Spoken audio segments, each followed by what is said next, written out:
Billionaire slaps pregnant wife. During divorce, lawyer films it. Judge orders televised apology. They were supposed to sign papers and finally let the marriage die quietly. Instead, on a windy Manhattan afternoon, a hand moved faster than reason. A ring flashed, and a pregnant woman's cheek lit with heat that would burn the internet for weeks. Dozens of phones were out, but the one that mattered belonged to a lawyer who knew exactly what she was seeing and exactly how to make a court listen. In the seconds after the slap, secrets started loosening. Money gone from a joint account. Just a tap that wasn't. A father's ghost that had Marcus Morrison in a chokehold for 20 years. And then came the judge who refused to be charmed by a billionaire's apology crafted in a boardroom. She wanted something else. Something public. Something unvarnished. Something that might actually change a man. By then, Victoria was already holding the only truth she needed, a flutter under her ribs and a fierce, terrifying love. Bergdorf's facade threw back October sunlight like a dare. Taxis honked, heels clicked. A seam of wind threaded the avenue and found the gap between Victoria Chen Morrison's scarf and her skin. She cupped her belly, 38 weeks, taut and gleaming beneath the navy dress he'd chosen, and told herself this would be the last time she'd let Marcus decide what she wore. "Don't make a scene," he murmured, voice low, perfect for microphones. His jaw, clean as a knife edge, flexed. "We'll review the settlement with Jennifer at 2. I have a 2:45 board call. We had an emergency fund." Victoria unlocked her phone with a trembling thumb. The balance stared back like an insult. $20,000 missing. Money I saved from freelance work. Where did it go? Marcus's smile was practiced and nearly tender. "Stop, not here. Where did it go?" She didn't recognize her voice until she heard the steel in it. Everything that might have kept him gentle, a public sidewalk, the telephoto lenses, his reputation, slid off him like rain off glass. The hand moved. The sound cracked the day open. A collective intake of breath became a chorus of phones. Victoria's world narrowed to heat and white noise. Someone said, "Oh my God." Another, "I got it. I got the whole thing." Marcus blinked at his own hand as if it belonged to a stranger. "Victoria," he said, almost pleading. "That was an unfortunate gesture," she said through wet eyes. A woman in a camel coat stepped between them, chin up like a shield. "Are you okay?" On the periphery, another woman, sharp bob, flat shoes, leather satchel, held her phone steady, her face gone very still. A lawyer's face. Nadia Bennett, Escator, would introduce herself later. For now she watched, recorded, and filed away how quickly powerful men tried to fix what wasn't tech. Security appeared. The driver hovered. Marcus reached for Victoria's arm. She flinched and the crowd hissed. He let his hand fall, then looked up and saw his reflection multiplying in every screen. The angle of his jaw hardened with a different kind of calculation. "Home," he told the driver. To Victoria, softer. "Don't feed this." "Feed what?" She willed her voice not to wobble. The truth. The Mercedes door thunked shut like a verdict. Inside, leather and silence. Notifications began to salt her lock screen. Unknown numbers. Friends she hadn't seen in months. Her sister Sarah. "Are you safe?" The baby rolled under her palm as if shocked, too. Marcus was already on a call. "David, we have a problem. Get PR on. No, now." He glanced at Victoria, tamping something down behind his eyes. "Damage control. At the penthouse, Maria, their long-suffering housekeeper, caught sight of Victoria's cheek and whispered, 'Dios mío,' like a prayer too late. Marcus waved her away. Doors closed. Lawyers were dialed. Words like optics and narrative colonized the room. Victoria sat on the white sofa that never held a fingerprint, and opened a social app she'd deleted last spring at his insistence. There she was, 3 angles, 4. The slap in grainy slow motion, the sound captured like a gunshot. Comments multiplied, braided, anger, pity, doubt. Pregnant, and he hit her. We didn't see what happened before. Money changes people. Power shows who they already were. Her phone buzzed. Unknown. If you are Victoria, save this number. I am an attorney. I recorded everything. My name is Nadia Bennett. Victoria, Marcus said, ending a call. The edge had returned. Put the phone down. No. Social media is a toxin. Then stop feeding it. He exhaled and pinched the bridge of his nose, the gesture he used for faulty code and human mess. We'll get in front of this. I'll say I lost my temper. Stress. Pregnancy is hard on you. On both of us. You took the emergency fund, she whispered. His eyes flickered. Invested. Short-term liquidity. It's better in my hands. Our hands, she said, and our daughters. Everything I do is for this family. The baby kicked, a drumbeat. You hit me in public. She said it because truth shrinks when you keep it inside. You hit me. His mouth opened, closed. It was a reflex. You don't get points for reflexes that hurt. He took a step toward her. She rose, not fast, ungainly with the weight of almost birth, but taller on legs that remembered how to hold her. Don't, she said. And for once he obeyed. Her phone buzzed again. Nadia, if you want protection, I can help. Restraining order, emergency petition, video preserved. Victoria stared at the name, at the lifeline spelled with 6 letters. She thought of every time Marcus had leaned over a bill, a calendar, a flight itinerary and said, I've handled it, until I and handled meant you and silent. Get some rest, he said, softer now, performing care. We'll talk when you're calm. I am calm, she said. And then, because something inside her had tilted for good, she texted Nadia back. Please help. When she left an hour later, she didn't pack a bag. She took her wallet, keys, phone, and the sharp new knowledge that love without respect is a glass palace with no doors. In the elevator, the mirror threw back a stranger with a mark on her cheek and something ancient in her eyes. The doorman asked if she needed a car. No, she said, and pushed the revolving door herself. The wind met her like an ally. Behind her, 28 floors up, Marcus dialed another number.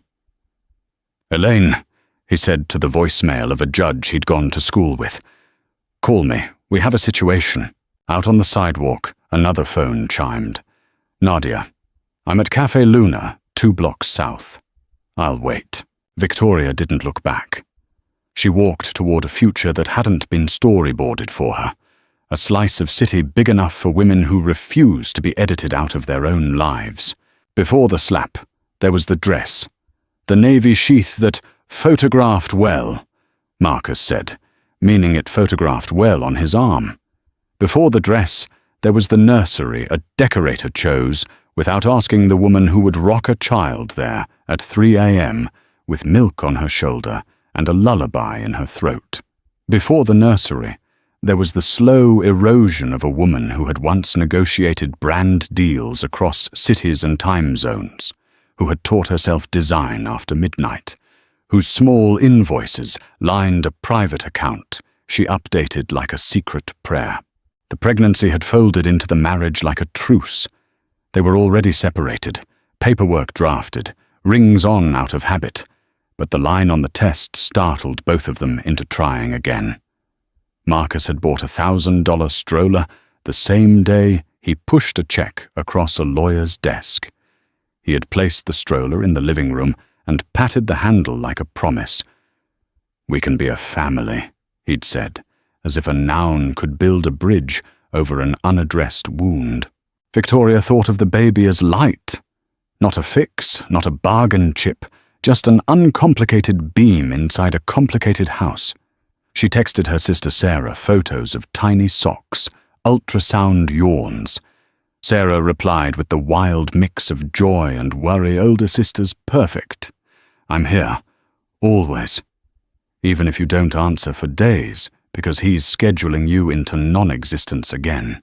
Then 2 weeks ago, Victoria opened her banking app on instinct, as if some part of her didn't trust truce, and found the balance shaved down like a scalp after a summer buzz cut. 20,000 was not a fortune. It was time. Rent in case she needed it. A crib and a cushion, and the way women buy their own breath in marriages where men hold the oxygen. Short-term fund reallocation, Marcus said when she showed him. Easy as charm. I'll replace it. The IPO needs liquidity. Paperwork. You wouldn't understand. Explain it, she said. He kissed her forehead. Let me worry about the money. Let me. There it was again.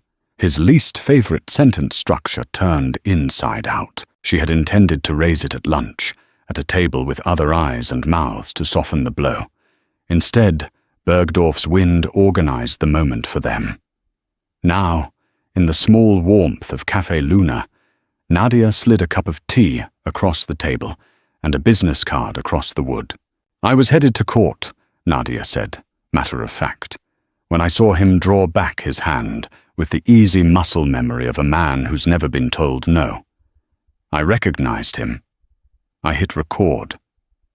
Victoria startled. You recognized him? Everyone recognizes him. Not just the money. The face that sells vision. I know the difference between vision and control. Will you represent me? The question leapt out before Victoria could caution it. I can petition for an emergency protective order today, Nadia said.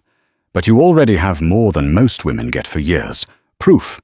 Are you ready to use it? I don't want to blow up his company. Nadia's look was kind, not sentimental. You're pregnant, not obligated to manage a man's brand. This isn't about destruction. It's about safety and accountability. The word safety landed in Victoria's ribs like a warm hand. He'll say it was stress. He'll say I'm emotional. Pregnancy hormones. He'll say anything that converts his choice into your fault. That's not new. Nadia took out a legal pad. Tell me about your accounts, your support system, any prior incidents. We'll move fast and careful. Victoria talked. About Maria, their housekeeper, who whispered Spanish care into rooms designed to mute women. About Sarah, who texted leave and I'll come now. And also I love you, because sisters know battle plans require tenderness. About Dr. Ana Rodriguez, her OB, who had said, your blood pressure likes peace. Let's prioritize that. About Marcus's mother, Eleanor, who treated privacy like a sacrament and forgiveness like a woman's duty.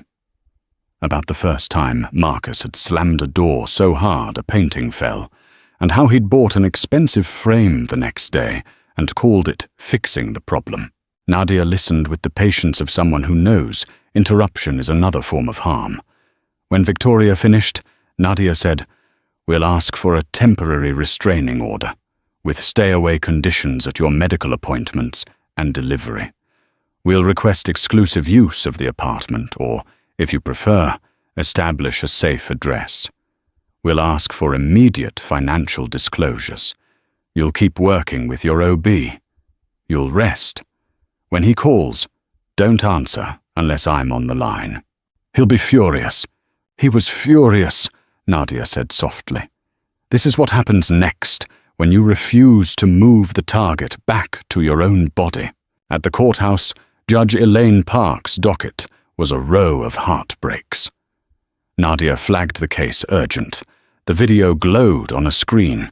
The courtroom made an involuntary sound when the slap landed, a ripple of grief, anger, recognition. Judge Park watched twice, eyes unreadable, then looked at Victoria the way some people look at survivors, not as fragile, but as already demonstrating the courage the court merely formalizes. Ms. Morrison, the judge said, Are you safe right now? I am, Victoria said, surprised by how true it felt. Counsel, draft the TRO. Judge Park's gavel was quiet, final. And Ms. Morrison, if anyone pressures you to reconcile publicly for optics, tell them your judge said no. Outside, the sky had the exhausted blue of a city that had seen everything and still found ways to be kind. Victoria exhaled for what felt like the first time all day. Her phone lit. Sarah. Where are you? I'll come. I'll bring soup. I'll bring all the women we need. Victoria, court. Safe for now. Sarah. Proud of you. Across the river, in a glass box office that smelled like eucalyptus and old money, Marcus dropped his phone on his desk and stared at his reflection. His face had that off-center look it got when he didn't recognize himself. David from PR sat, tablet open to a spreadsheet of damage control options. We lead with contrition. We say stress. You reference her pregnancy. We seed sympathetic pieces. We donate to a maternal health charity. Quietly, Marcus rubbed his thumb over his wedding ring. She went to court. She went to a camera, David said. Courts follow cameras. My father, Marcus said abruptly, surprising himself. Used to. He stopped. The sentence felt like a hallway with no lights. Never mind. David didn't look up. We'll fix it. That night, Manhattan held its breath. Screens lit kitchens, threads multiplied. Some people saw a moment. Others saw a map. Victoria slept on Sarah's couch with her sister's hand on her ankle and her daughter's foot pressed like a small star against her palm. Across town, Marcus Morrison lay awake in a bed that had never felt heavy and heard for the first time a voice that was not PR, not a board member, not a judge. It was his own, and it was asking, "What have you become?" The temporary restraining order arrived with language precise enough to build a fence around a life, 500 feet from home and work, no contact outside legal counsel, no presence at medical appointments without written consent. 2 days later, Judge Park scheduled an expedited hearing that would determine pre-birth boundaries and finances. Given the video evidence, she wrote, the court is disinclined to allow proximity that compromises maternal health. Nadia prepped Victoria at a small conference table with a view of a brick wall. He'll be dressed in contrition, she said. They all are at first hearings. Don't look at his clothes. Look at his choices. Victoria smiled without humor. His sweaters apologize better than he does. In the hallway, cameras waited. David had arranged for a chance sighting of Marcus stepping from a town car in a navy merino that made him look earnest.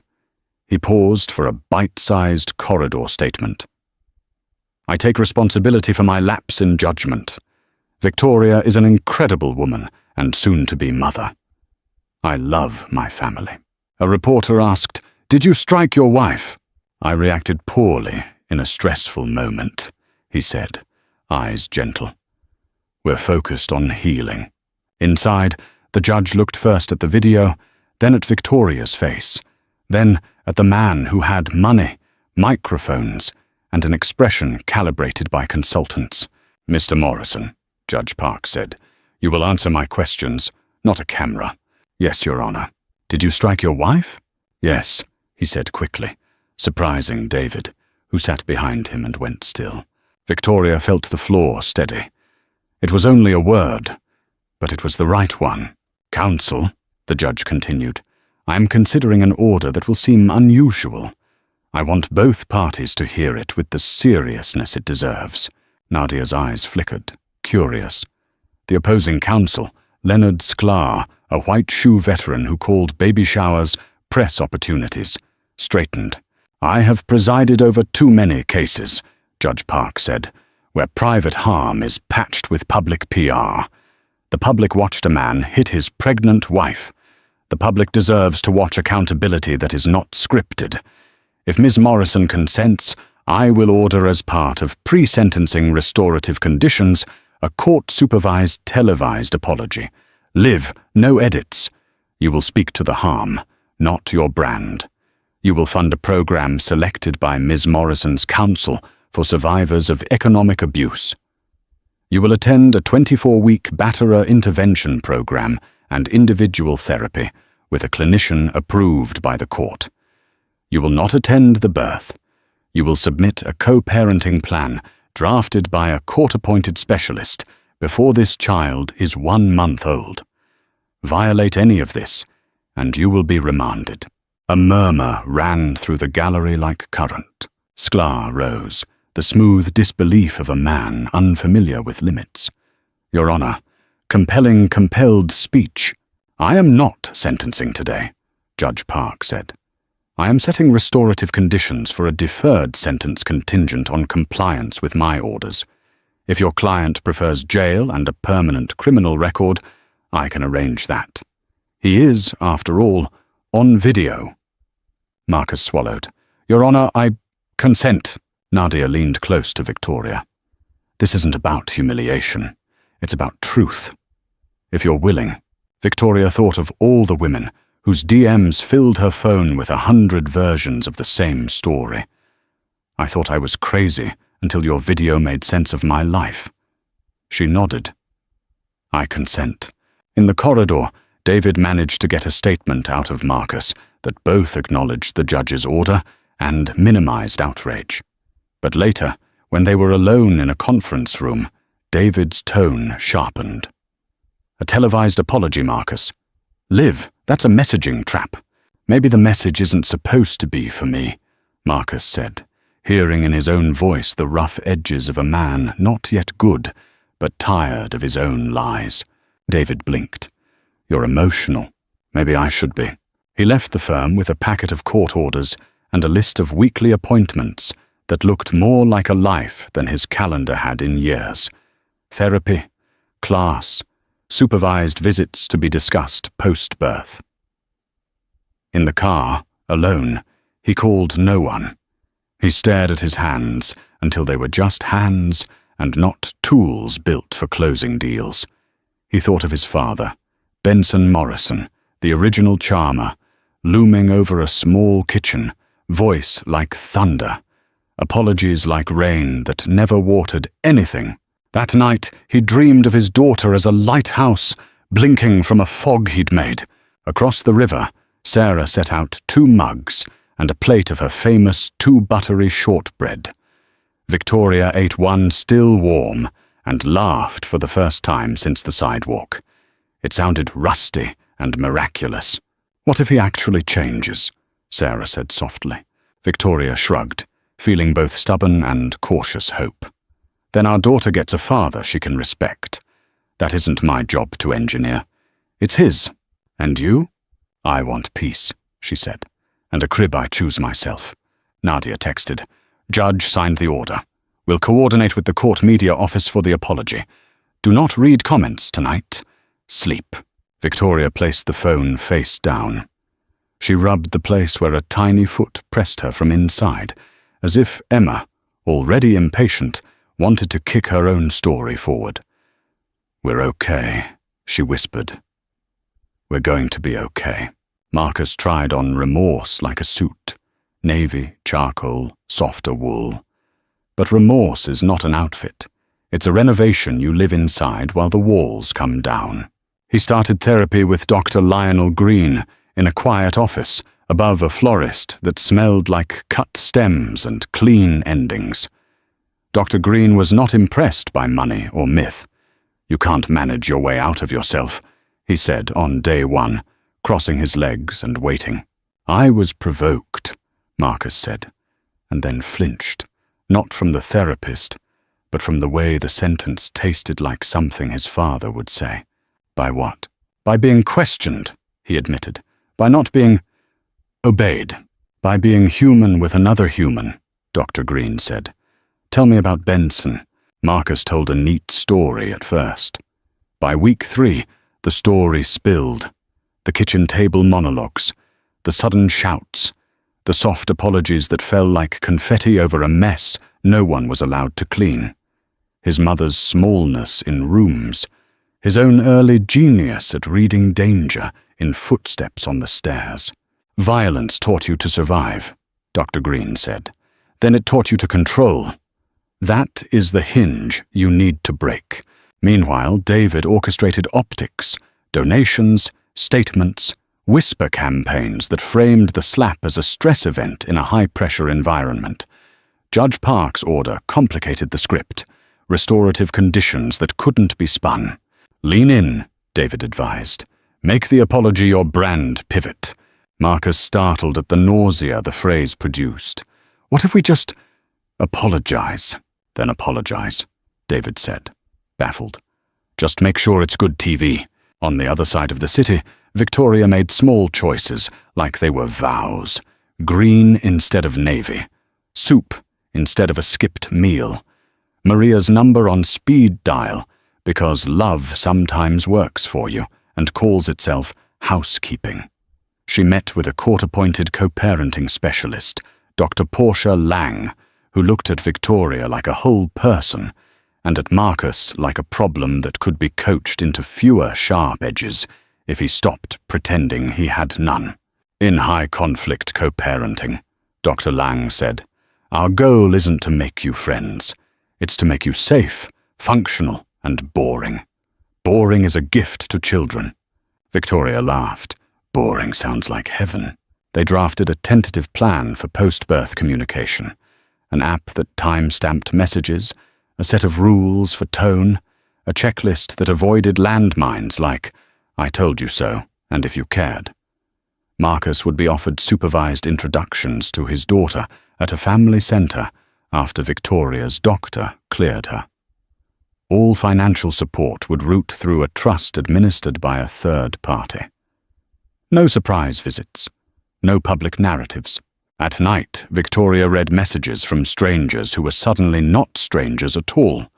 A woman in Queens sent a photo of a battered savings register where she tracked her own $37 a week away from a man who called her silly and then selfish when she wanted to breathe.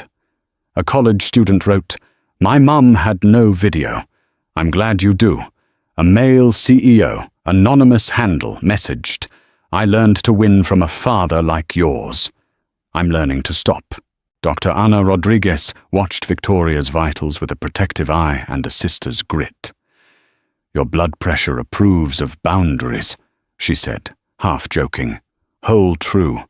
Keep them. A week before the due date, a minor contraction sent Victoria to triage. Marcus arrived in the lobby with flowers and cameras he'd pretended he hadn't notified. Nadia appeared at Victoria's side like a spell. No interviews, she told the charge nurse. There's a protective order. In the hallway, Marcus spoke to the press with a face that almost convinced himself. I want to support my wife and our child, he said. We're healing. Inside, Victoria breathed through a false alarm and a real anger that hummed under her breastbone like a live wire. He's turning the hospital into a set, she said, and Dr. Rodriguez squeezed her hand. Then we draw the curtains, the doctor replied. At home, Sarah set up a bassinet by the window that caught mornings. They argued over whether the mobile should be clouds or stars, and compromised with both. See, Sarah said. We are very good at co-sistering. Victoria laughed again. Every laugh stitched something back together. Meanwhile, Judge Park's clerk emailed Nadia with a date and time. Restorative apology, live stream from courtroom 4C. 2 cameras, closed gallery, except for counsel and the parties. You will have the right to speak first, Ms. Morrison, or decline. Nadia read the message aloud. Do you want to say anything? She asked. Victoria put a hand to her belly.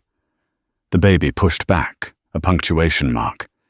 Just this, she said. That apology isn't for me. It's for our daughter, for the record, and for every woman who needs language where there was only silence. Nadia nodded. We'll write that down, she said, and then we'll let you rest. That night, Marcus stood in his daughter's unfinished nursery. the decorator's vision sterile and perfect as a showroom. He sat on the floor, back against the wall, and finally allowed the guilt to crest and knock him over, not as spectacle, not as PR, but as an ache at the center of his chest. He texted Dr. Green, "I don't know how to be a father who doesn't become a storm." Dr. Green replied, "Then learn to be a man who puts down his lightning first." The morning of the apology felt like the hour before a hurricane. Bright, still, charged. Courtroom 4C had 2 cameras, one facing the bench, one facing the witness stand. The pews were empty, the walls humming with the hum of a city that could hear, even when it was told not to listen. Victoria wore green. She sat with Nadia, hands folded over a belly rippling with a child impatient to be her own story. Marcus entered with Sklar. No sweater this time, just a plain suit with no branding, except the weight on his shoulders. Judge Park opened with the calm of a woman who knew the difference between theatre and purpose. "We are here to make a public record of harm and accountability. Ms. Morrison, you have the option to speak." Victoria stood. Her voice, when it came, surprised her with its steadiness. "This record is not for me," she said, "though I accept it. It is for our daughter. So one day she will know what happened without anyone's edits. It is for other women to hear language that names the things we're told to swallow.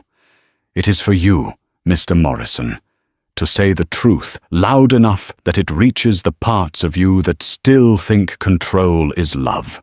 She sat. The baby rolled as if in agreement. Judge Park nodded once. "Mr. Morrison?" Marcus rose and moved to the stand. No teleprompter, no notes. For a second, he looked like a man searching for a script. Then he let the search go. "I hit my wife," he said. The word hit landing like the opposite of spin. No excuse changes that. Not stress, not business, not the child we're bringing into this world. I took money from our emergency fund without consent and called it management. I called control love. I learned that vocabulary in a house where apologies were performance and fear was compliance. I'm unlearning it. That is not a request for sympathy. It is context and a commitment." He swallowed. His hands shook. He didn't hide them. To Victoria, "I harmed you. I humiliated you in public and tried to manage the fallout instead of my behavior. You deserved safety, not strategy. To our daughter, when you are old enough to see this, I want you to know I told the truth where it mattered. I am going to therapy. I am funding, without conditions or my name on a plaque, a program for survivors of economic abuse chosen by your mother's council. I am entering a batterer intervention program. I will respect your mother's boundaries. If I fail, this record will make it easier to hold me accountable." He breathed, ragged. "To men who learned to win the way I did. Put down your lightning. If you're tempted to say she made me, say I chose. Then choose differently before someone records you, before a judge orders you, before your child learns to flinch when you raise your hand to tuck her hair." The judge let silence hold what he'd said. Then she spoke, voice steady. "The court accepts this record. Mr. Morrison, your compliance is not a redemption arc we will clap for. It is the flaw. Ms. Morrison, you are under no obligation to do anything except live your life in peace. Court is adjourned. Is the feet cut?" The room exhaled. Marcus sat, not in relief, but in the knowledge that the hardest part wasn't over. It was precisely calibrated to begin. In the corridor, no cameras, no statements. Nadia squeezed Victoria's hand. "You did that," she said. "You made space for a different kind of public." Victoria smiled, small and fierce. "Now I'm going to go buy a crib." Sklar attempted a lawyerly aside with Judge Park about constitutional concerns. Judge Park gave him a look that said, You may leave my courtroom now." He left. On the sidewalk, the wind had softened. When Victoria tilted her face into it, the bruise had faded to a faint echo. Inside her, Emma threaded a heel along the line of Victoria's ribs like a ballerina practicing a trick she would absolutely master. The contraction began while Victoria was reading a message from a woman in Montana who'd watched the apology at a shelter, surrounded by other women who murmured yes at the parts where the judge refused to clap for basic decency. The message ended with, "Your voice felt like a door I could open." "Sarah," Victoria said calmly from the couch, "I think the door is opening." Sarah launched into motion, a one-woman pit crew of sisterhood. Hospital bag, ID, charger, the folder Nadia had assembled like a shield. "Breathe. Breathe again," she coached, knowing full well how breathing works and offering it anyway. At the hospital, Dr. Rodriguez took command with the quiet authority of a woman who'd walked hundreds through fire. "We're good," she said after an exam. "We're past triage. We're in the river. Let it carry you." A nurse offered to dim the lights. Victoria nodded. Sarah texted Nadia, who texted the family center to ensure no unauthorized visitors. Within an hour, the contractions sharpened into bright points. Between them, the room softened. Maria slipped in like a blessing with a thermos of broth and a rosary tucked into her sleeve. "I pray and I shush," she whispered. "Both are medicine." In the corridor, someone recognized Marcus and whispered that the apology had humanized him. He clenched his jaw, recognizing the old thrill of being liked and the new responsibility of not letting that be the point. He texted Dr. Green, "She's in labor. I want to be there. I don't get to be there." Dr. Green replied, "Wanting is not a plan. Respect is." So he sat in the lobby with his hands between his knees and practiced for fatherhood the hardest way, by not making this about himself. Back in the room, Sarah rubbed Victoria's back, blew ridiculous bubbles of air when the pain crested, because humor and women's bodies have always been conspirators. "You're doing it," Sarah whispered. "You, not him, not a judge, not a camera. You." Around hour 8, Victoria hit the wall every laboring woman meets, a dark corridor where I can't lives. Dr. Rodriguez moved closer. "Look at me," she said. "This feels like breaking. It is building. Your body knows. Trust it." Victoria nodded and fell back into the ancient, solitary work no one can perform for anyone else. Emma Chen Morrison arrived with a cry like a vow, the kind of sound that rearranges rooms. The child's hair was dark, damp curls pasted to a head built for persistence. They placed her on Victoria's chest, where she quieted immediately, because she recognized the heartbeat she had been listening to for months, the drum that had kept time while adults learned to be better instruments. "Hi," Victoria breathed, tears and sweat making a holy mess of her face. "I'm your mom. I will always be your mom." Sarah sobbed like a small storm. Dr. Rodriguez grinned and pretended she didn't wipe her eyes with her shoulder. Maria murmured a prayer. The room held. Later, when paperwork had been signed and Emma had latched like a champion, Nadia stepped in with a clipboard. "He's in the lobby," she said. "He knows he can't come in. He requested a photo texted to him when you're ready. You are under no obligation." Victoria looked down at the tiny person who would one day have opinions about everything, including her parents.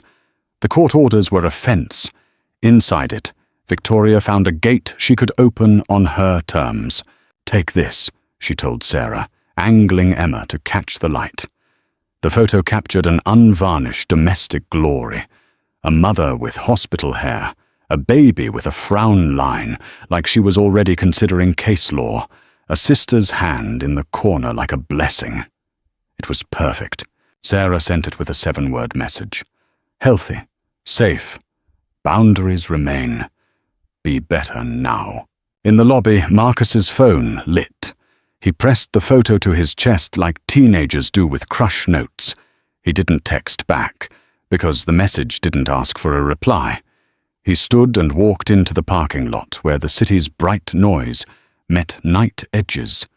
He looked up, found no stars, and made a private promise. I will be boring in the ways that keep you safe, and brave in the ways that keep me honest. That night, Victoria slept in fierce, shallow bursts, the way new mothers sleep, every cell tuned to the sounds of a new soul. At 3 a.m., with Emma snoring like a kitten, she scrolled to the women in her messages and typed, "She's here. We're okay. Thank you for holding me while I found my voice." Replies bloomed, hearts, fireworks, a chorus that felt like a lullaby sung by strangers who weren't strangers anymore. The weeks after birth stitched themselves into a new pattern: feedings, naps, paperwork, the dull choreography of healing. Victoria and Marcus communicated via the court-approved app in messages that were timed, logged, readable by Dr. Lang. Marcus wrote, "Hope Emma's pediatric appointment went well. Please share notes when convenient." Victoria replied, "Appointment went well. Weight gain on track. No need for your presence per pediatrician."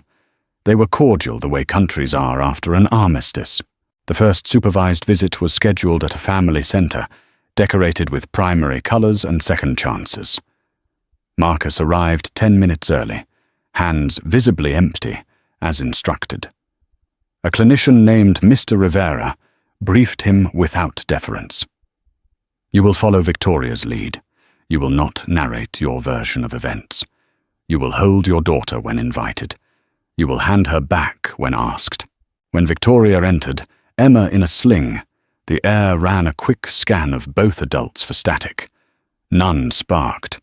Victoria handed Emma to Mr. Rivera first, a reminder that she could. Then, after a beat, she told Marcus, "Sit." He did. She placed Emma in his arms. Marcus shook, not a camera in sight, and his hands trembled like the day in court. Emma squinted at him like a CEO evaluating a pitch. He chuckled, surprised by his own softness. "I'm your dad," he whispered. "I'm learning." She sneezed. Even his laughter asked permission now, and that was right. The handoff went well. The next visit did too. Once, Emma cried harder with Marcus than with Victoria. He froze, old panic rising. "She hates me," he said, brittle and boyish. Mr. Rivera intervened. "Babies don't hate.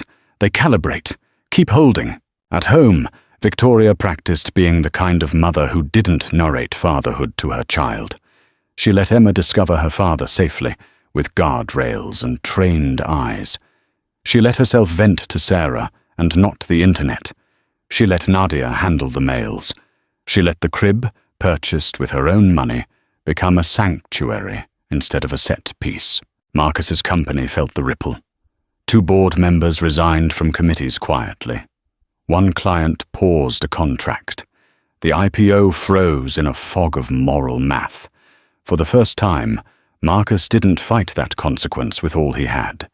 He stepped down as CEO and took a demotion he'd engineered himself, executive chair with no day-to-day control.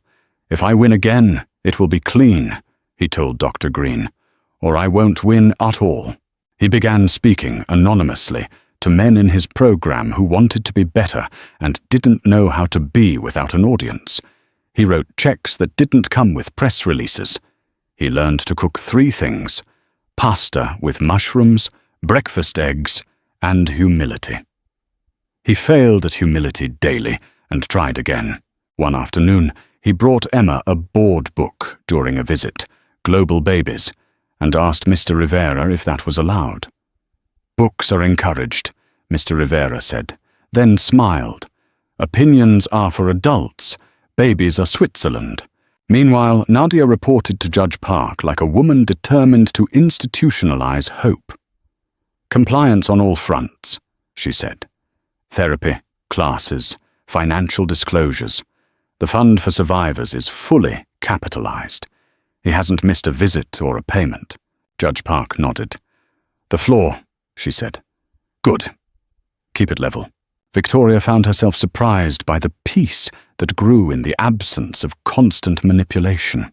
She resumed freelance work, designing logos for non-profits that did work she could name without flinching. She sent Maria a raise and a thank you card that said, in Spanish, "You saved me more than once." She planted a small balcony herb garden that would die in winter and bloom again, because that's what basil and women do when you give them light. At 3 months, Emma rolled over and looked pleased with herself. Victoria cheered.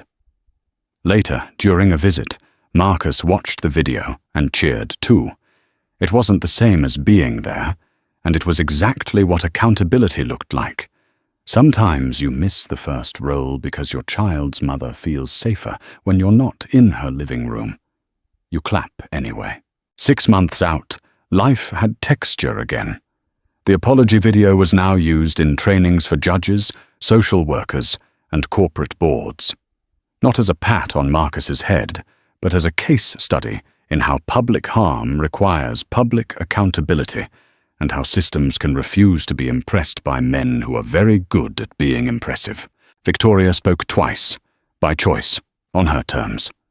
Once at a fundraiser for a shelter that had once had her on a couch in a back room, crying with exhaustion while a volunteer brought tea.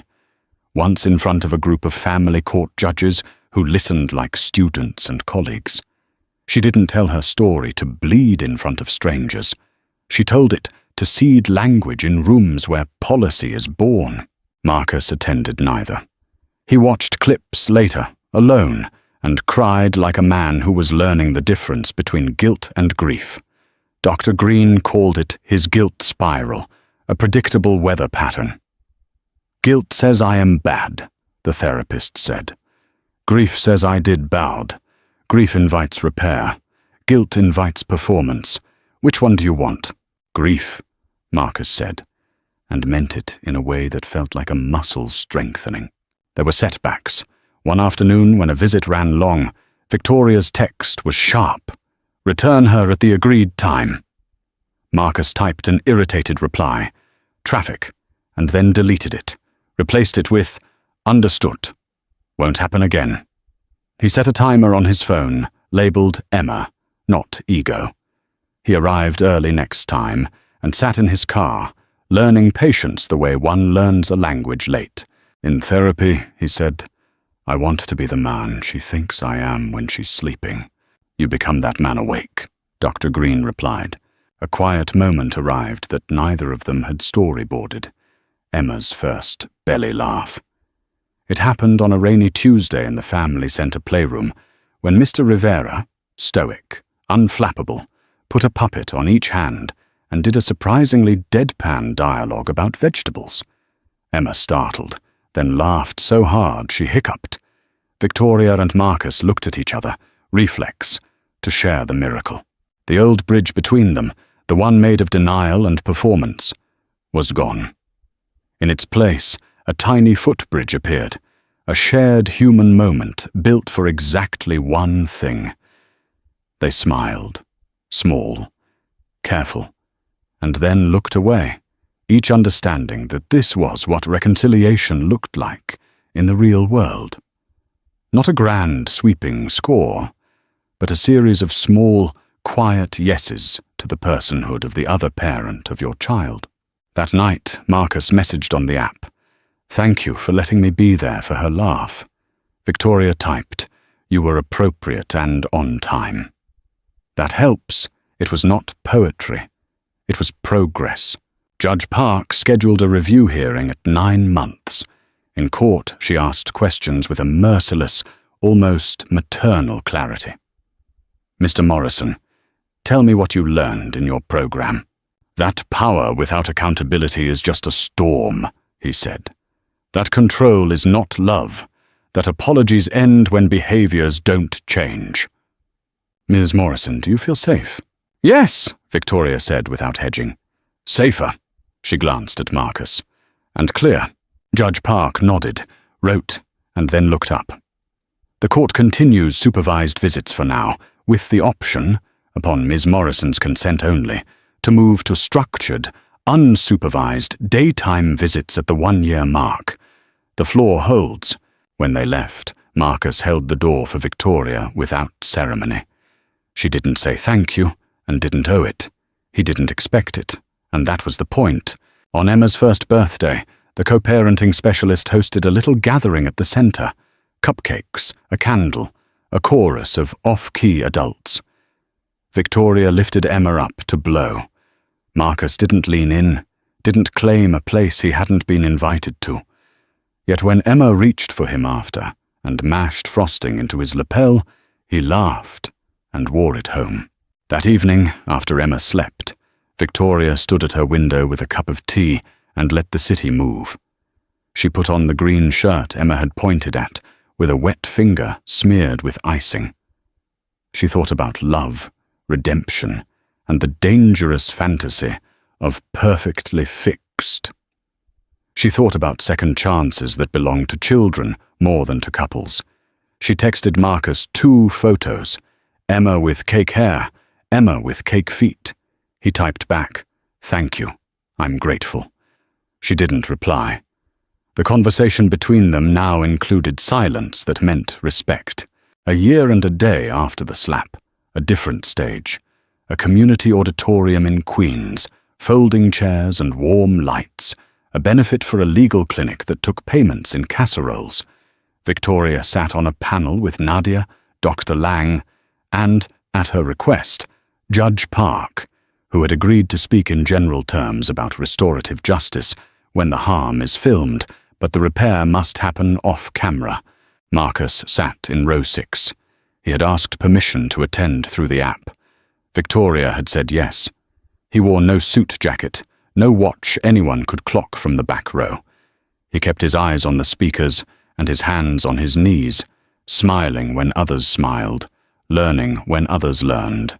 Nadia told the story not as gossip, but as a case study in how money can make a cage that looks like safety. Dr. Lang talked about the sacred mundanity of co-parenting plans. Judge Park described the balance between consequence and growth. "We are not in the redemption business," she said. "We are in the record business. People change or they don't. The record helps us know which before we risk children's hearts." When questions opened, a woman in a faded cardigan stood. "What if the person who hurt you does change?" she asked, voice shaking. "How do you—" "Trust," Victoria answered, because it was her to answer. "You don't," she said gently. "Not at once. You don't trust a speech. You don't trust a donation. You don't trust a single good day. You trust the boring accumulation of respect. You trust the way your shoulders lower in a room with him. You trust a year of no breaches. You trust yourself first." After, people lined up to thank them. A teenager, knotted with fury, hugged Judge Park like a daughter hugging a mountain. Nadia collected email addresses like seeds. Dr. Lang gave out a handout titled, "Boundaries Are Love." Victoria stood with her hands clasped and accepted gratitude like rain, unowned, cleansing. On his way out, Marcus waited until the line thinned. He approached, stopped 6 feet away, and made his hands visible where everyone could see them. "I wanted to say," he began, "that I heard you. All of you. Thank you for not letting me make this about me." Victoria studied his face the way you study a sky you used to fear. "Emma laughed today when she saw pigeons," she said, "an offering so ordinary it felt sacred." "I know," he said, smiling. She FaceTimed me with Dr. Lang holding the phone. She said bub, which I am choosing to interpret as bird. "Generous," Victoria said, and they both almost laughed. "Good night, Marcus." "Good night, Victoria." He turned to leave, then paused. "I sent the last payment to the fund today," he said, "but I'll keep funding it. quietly, not as penance, as practice. "Practice is good," she said. "See you Saturday." He left. She stood under the auditorium's archway, breathing air that smelled like dust and hope. Sarah appeared with 2 coffees and bumped her shoulder. "You were perfect," Sarah said. "I was honest," Victoria replied. "Perfect is not on the table." They walked into the cold, 2 women and 1,000 women with them, into a city where storms happen, and fences help, and babies learn to laugh at puppets, and men sometimes learn to put down their lightning. Upstairs, in a small apartment, where the crib had bite marks on the railing from a determined toddler, a green shirt hung on the back of a chair, and a mobile turned in a draught. Clouds and stars, compromise and wonder, both. Thank you for listening to Victoria and Emma's story, and to every person who finds a piece of their own life here. If this moved you, please like the video, comment your thoughts. What scene hit you hardest? What change felt real? And share it with someone who might need courage or language today. Your engagement helps the algorithm surface more stories that center truth, accountability, and second chances. Subscribe for more emotionally rich, real-life style dramas exploring ambition, betrayal, co-parenting, and redemption. Your voice matters here. Your safety matters more.